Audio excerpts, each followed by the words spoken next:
এটা হচ্ছে ঘুম স্টেশন, যেটা কিনা 1891-এ স্থাপিত, তোমরা সেটা দেখতেই পাচ্ছ।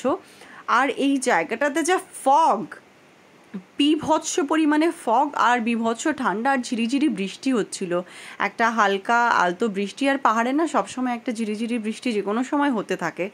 দেখো ফগগুলো তোমাকে দেখাচ্ছি, গাছটা জাস্ট সামনে আছে বাট ক্লিয়ার দেখা যাচ্ছে না, বিল্ডিংগুলো সামনে থেকে ক্লিয়ার দেখা যাচ্ছে না।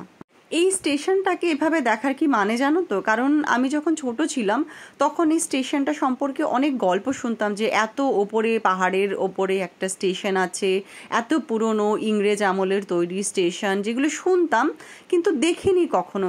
মনে মনে ভাবতাম যে কি জানি স্টেশনটা দেখতে কেমন হবে, কীরকম লাগবে, সেটা পাহাড়ের ওপরে, পাহাড় থেকে পড়ে যায় না তো, ঝুলে থাকে কি কেমন থাকে, বাচ্চাদের যেরকম আজব আজব স্বপ্ন হয়, কল্পনার একটা আলাদা দুনিয়া হয়। আমি না এই স্টেশনটাকে নিয়ে সেরকম একটা দুনিয়া, সেরকম একটা গল্প কথা মনে মনে ভাবতাম। তাই যখন আমি স্টেশনটাকে প্রথম দেখেছিলাম তখন একটা আলাদাই অনুভূতি, আলাদাই ফিলিংস দিয়ে দেখেছিলাম। সেটা যদিও অনেক আগের কথা, তবে আজকে আমি ভিডিওটা দেখাচ্ছি যে আমার মতন যারা এই স্টেশনগুলো নিয়ে স্বপ্ন দেখো তাদেরকে আমি দেখানোর চেষ্টা করছি। এই স্টেশনটার ওপরে ইচ্ছে আছে ইন ডিটেল কখনো আমার একটা ভিডিও বানানোর, আর আমি সেটা বানাবো। Thank you for watching.